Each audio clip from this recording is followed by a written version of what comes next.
ana kuvunza nezvemari iyoyo. Ndikuona kuti pamwe waindinyepera.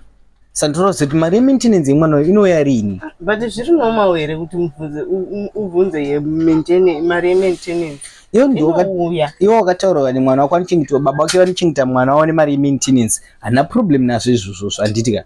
Ini mwana wangu ndakaona kuti andikwanisa kubhadhara maintenance munhu ari kuona mwana wangu. Ndakatora mwana wangu ndogara naye, mwana wangu ari apa ari kugara apo. Ndino chese chanoda handifoneri mai wake ndichaudza ndoda mari yemaintenance kana chichi. Kana zviri kunetsa kuti baba mwana achakwanisa kuchengeta mari yemaintenance, vape mwana wao gara nawo. Zvikupa baba wemwana manje azviite.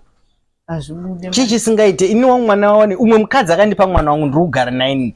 Hasi normal here ari kugara kana problem naye hana dambudziko neni atifonerani kana kuti chichi atinetsani iwo chingo kana iwo mari yemaintenance isingakwanisi kuya pamwana wako chingotora ichitati baba wemwana vagari nemwana wawo simple. But iwo hausife andokati unondida ndine mwana wangu ndokuda nemwana wangu but wakati mwana wako anochengetwa na baba wake nemaintenance hana problem nazvo. Last month mari yemaintenance haina kana kutombouya hanaita problem. This month tiri kuvunza kuti zvavapapi iri kuuya here mari yemaintenance? Ichauya yangononoka kuuya chete. Alright, ndopatoti kana this month ikatadza kuuya mari yemaintenance mwana ngaendeswe na baba wake.